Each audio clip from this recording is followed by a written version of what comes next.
All right, it's 4 o'clock. Let's start the April 19th Public Works Transportation Committee meeting. The first item on the agenda is the minutes from the March 22nd meeting. Can I have a mover and a seconder to accept that? Moved and seconded? Okay. Cash did it, good, thank you. The next committee meeting is May 17th at 4 o'clock, potentially here in Richmond City Council chambers.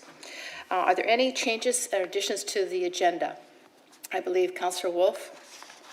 Yes, I'd like to add an item number 3B, and we could call it Bus 480.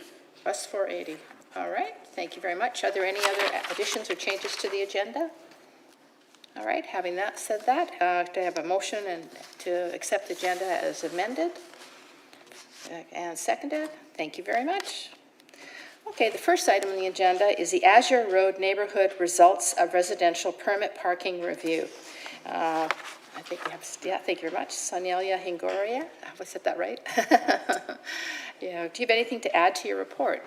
Madam Chair, I don't have anything to add to the report, and staff are available to answer any questions. All right, I think we have a question from Councillor Wolf. Okay. Great, thank you. Just a quick one through the chair to staff. I see that the Alta Court was selected for the pilot. I'm just curious how the potential construction site map aligns with that choice. I know where the development is going to occur to the north of Azure coming up soon. But I also wonder, does the construction project, is it going to have off-site parking for the staff and then they'll be shuttled in, as I know happens in other sites? Through the chair to Councillor Wolf, the staff report is outside of that traffic management and parking plan that would be required as part of building permit issuance for that subject development, and on-site or off-site parking for employees and staff and trades for that development would be determined through that separate process. Okay, yeah, because I thought maybe it was aligned because it kind of made sense that those 13 homes are going to be quite close to where the construction happens and where deliveries and trucks are going to want to park. So I guess it works out for the best. This was chosen, and that those residents all had the green or yellow dot on their house because they were somewhat warm to the permitted parking. So good choice. Thanks. All right, thank you very much, Councillor Wolf. Councillor Heed. Oops, try again. Yes, just quickly, before we even move into the Azure Road area, Alta Court area, and I asked this, I believe, in GP, is where are we on the Spires Road pilot? And are we replicating that at this location? Through the chair to Councillor Heed, staff have been given direction by council to pursue through a traffic management plan a residential permit parking pilot in the Spires area. We anticipate receiving a TMP for one of the sites mid-May, at which time staff would work with the contractor to develop such a program. And then what's the timeline to put the pilot into this particular area? Through the chair, what staff are seeking today is council's endorsement to engage with the residents and work over the next few weeks to develop the implementation plan and bring forward bylaws that would be required to implement the pilot program on Alta Road. So my last question, so there is some consistency with what we're doing on Spires and what we're going to do on Azure and Alta? Through the chair to Councillor Heed, yes, both are with respect to resident permit parking programs. Thank you.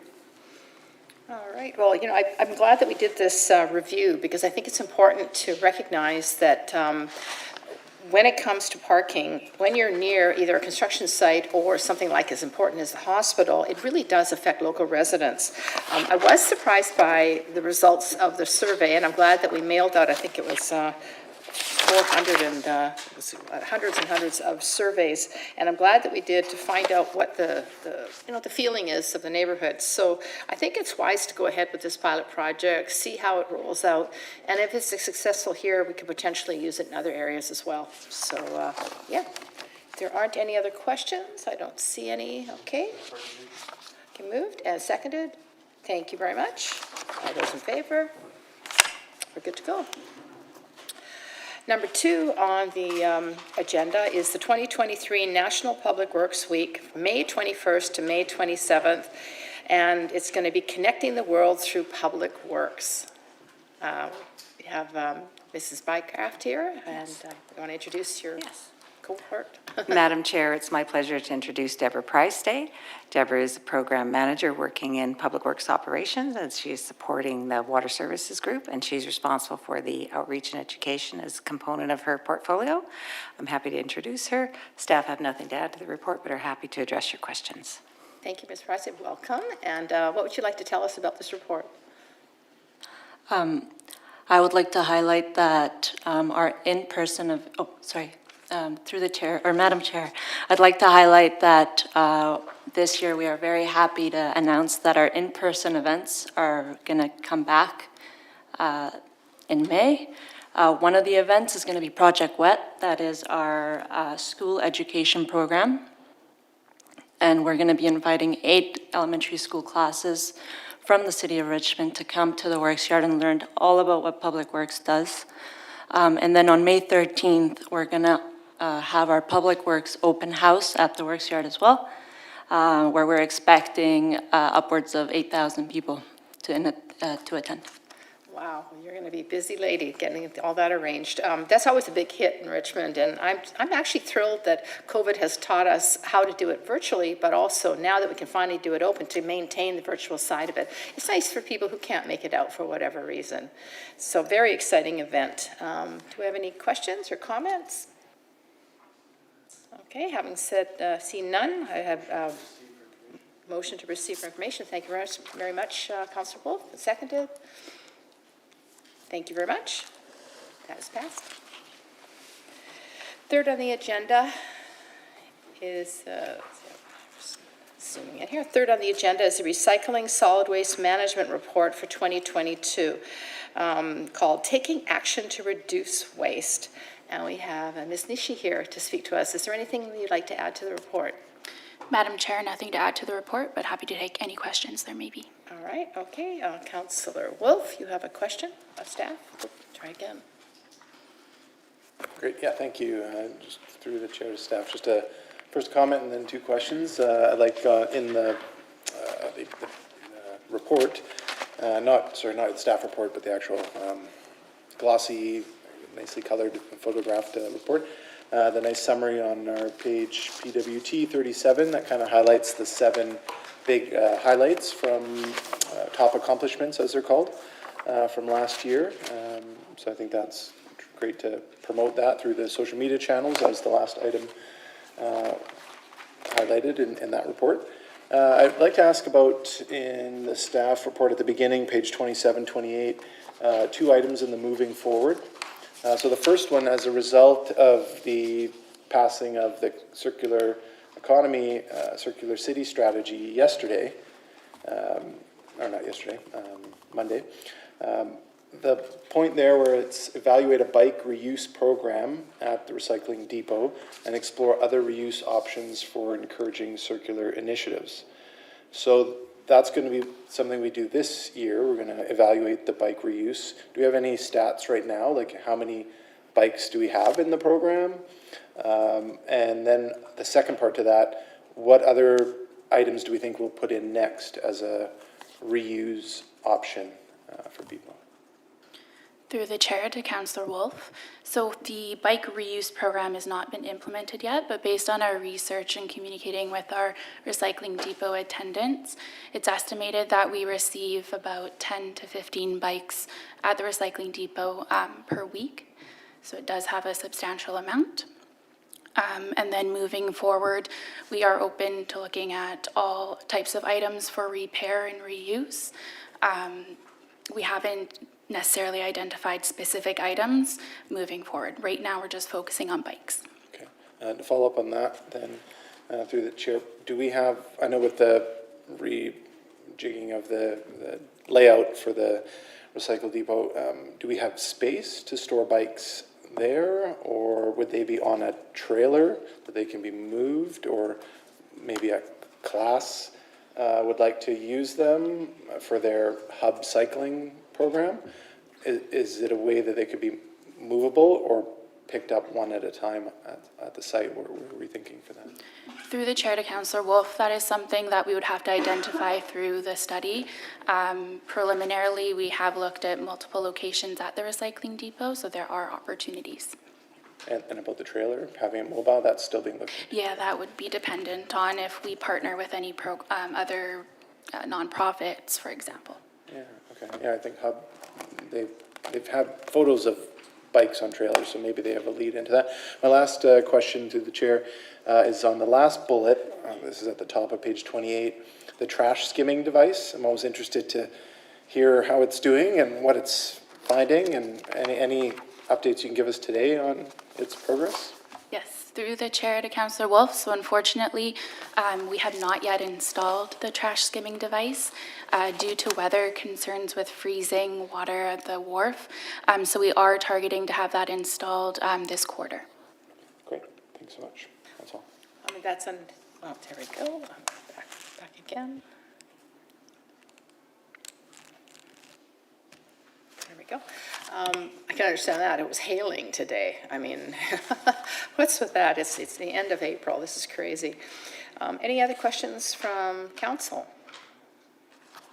Okay, having seen none, then motion to endorse has been made, seconded, and all those in favor?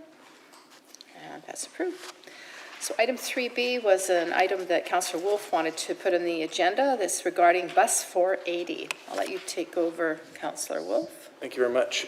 So council, committee members have received some correspondence about this and maybe read the Richmond News article. The petition I just checked today is up to 335 people who've signed it.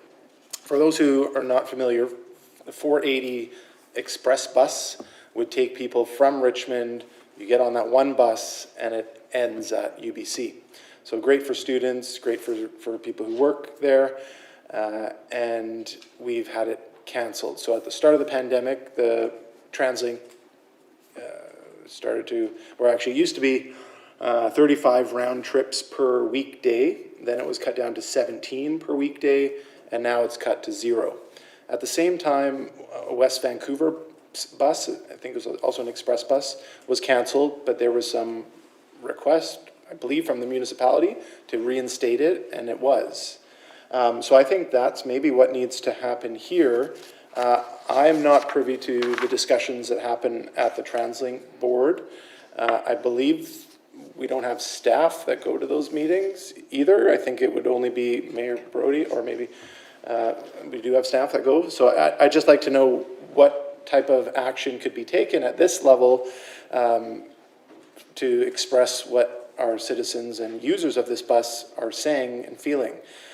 Just a couple more comments before we turn it to Mr. B. So we have heard that TransLink recommends people just take the Canada line and bus, so multi-mode of getting there, as opposed to just one bus. When I was doing my undergrad at UBC, I took this bus, and it was very convenient, efficient. You just had to get your seat or your spot, and there you go. During my master's degree at UBC, I took the other route, the Canada Line route, and it was hit or miss if you were going to get the right connection. I would find more overcrowded. I'd miss some of the buses; they'd be full. All that. I did look at the statistics, and that there's 4,060 weekly boardings for this in 2019 before it was cut. Lastly, there's just a couple more things here. In a year, this route would take 1 million people, roughly people board it per year, and 22,000 hours of revenue service that this 480 bus provided. And so those are my points. I think there is valid reason for us to speak up on behalf of, as a committee, to perhaps ask council to take further direction or ask to TransLink board. But this is new to me. I don't know how something like that direction has come from this committee before. So I'm kind of asking for your advice, but maybe we can hear from staff first on their take. Let's hear from Mr. B. Madam Chair, absolutely. I think Councillor Wolf is correct in the assessment that the bus did run, and then when the pandemic came, it was put on temporary hold. And subsequent, or I don't know if it's subsequent to the pandemic at this point in time now, but we're getting more back to normal, and they have canceled the service. Mayor Brody and I have advocated for reinstatement of the service with TransLink. Mayor Brody received a letter, I can't remember, it was a month or a month and a half ago, that from Kevin Quinn, the CEO of TransLink, saying that they were going to stop having the service. I think that was distributed to council, or at least on the letter it said that it was to mayor and councillors. So at the end of the day, once again, Councillor Wolf is correct in that alternate routes were expressed by Kevin Quinn in the letter, saying that they are as good as or faster than the 480. We have received some correspondence recently from people that say that it is not. I can't remember the name of the fellow that wrote to us that said that he was sponsoring the petition that I believe Councillor Wolf was just talking about. We did give him some information around TransLink and what they had told Mayor Brody and myself, and he had actually asked them for a formal statement on it. I can't recall whether he got that from them or not. But long story short, we have advocated for reinstatement of the 480. We've been told by TransLink that there is equivalent or better service using the Canada Line and the buses that connect to Canada Line to UBC. And we also, previous to the current guy that wrote to us with the petition, we did not have any information that this was not so. We hadn't had any complaints that the service that was advocated by TransLink, the alternate service, was slower, but we have received some information, and we're looking forward to the results of the petition. I'm thinking this maybe should be a referral to staff to look into it. What do you think, Councillor Wolf? Well, I think staff sorry. are already aware and they've advocated, but it sounds like TransLink is not responding positively to that advocacy work. So I'm not sure what committee or staff would recommend as maybe a heightened level of ask or advocacy. Madam Chair, if I might offer. Yeah. Madam Chair, if I might offer a suggestion, what I would suggest is that, given that this petition is going around, I would think that a wise way to approach this is to wait and see the result of the petition, and then potentially council or could advocate on behalf of reinstating it based on the results of the petition. I think doing something in advance of that would be similar to what we've already done, and I think the petition may add weight to our request. So what if we left this, maybe table this till the next Public Works and Transportation Committee meeting and just under advisement have staff check into it? I would like to know what the facts are. It's either quicker or isn't, and they're saying it's quicker or the same with the new route, but maybe we could test the theory and find out just, know exactly what it is like. So, Councillor Heed? I just want to make a couple of comments with respect to this, and certainly understand some of the difficulties in doing this, and I think some of the rationale to support why West Van changed their mind on it. They didn't have the convenience of rapid bus routes connecting to UBC from the Canada Line. You've got the rapid bus route connecting from 49th now. You have the rapid bus route connecting from 41st straight out to the new loop at UBC. I'm not sure that we should be doing this by petition. I think TransLink probably has the data that you require on the frequency of travel for people that are going to UBC and from UBC. My daughter, who goes to school in Vancouver, she often travels that route, and it's certainly faster going the SkyTrain to Bridgeport than it is for me to even drive her. So, I just want us to be cautious here, and I understand Councillor Wolf, his position here, but we've taken it to the highest level that's available to us in Richmond, and that's through Mayor Brody at the Mayor's Transit Board. So I'm just not sure how much energy we need to put into this more, and, we'll see what the petition says, but I'm certain that the statistics that you're looking for, Madam Chair, are probably already available, and it'd be a simple phone call from our staff to get that. Yeah, it's a good point. I mean, obviously, it'd be best if the public advocated for any changes that they feel are necessary as well. I mean, it doesn't have to come from council. The public can advocate as well. So, Councillor Wolf, did you want to make a motion, or do you want to table this? No, table it is fine. Okay. Okay, good. So let's just table it for now. Let's see how this plays out, see how the petition plays out. All right, thank you so much. So that takes us to managers' reports.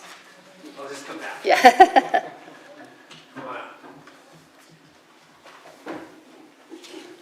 Madam Chair, I would like to introduce you and the members of the committee to Bita Ng. She is the successful candidate in our search for a manager of transportation development and design.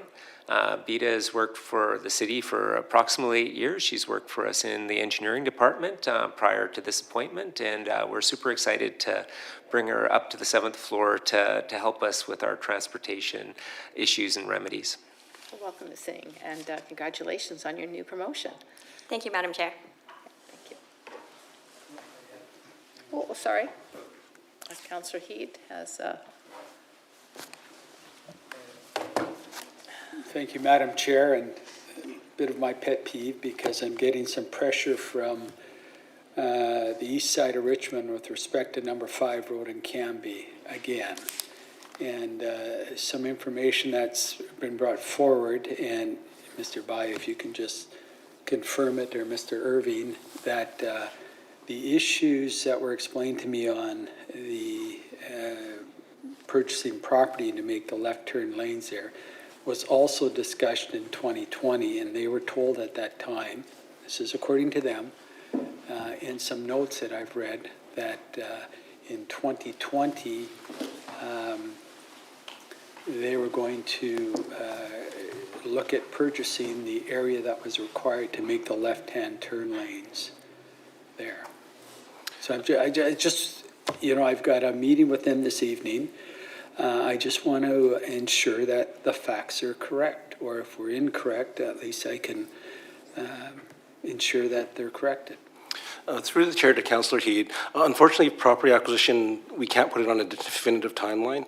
So this has been ongoing for quite a period of time, and that is what is holding up the project at this point. So, again, and it's no fault, we've gone through this pandemic, but we're 3 years later.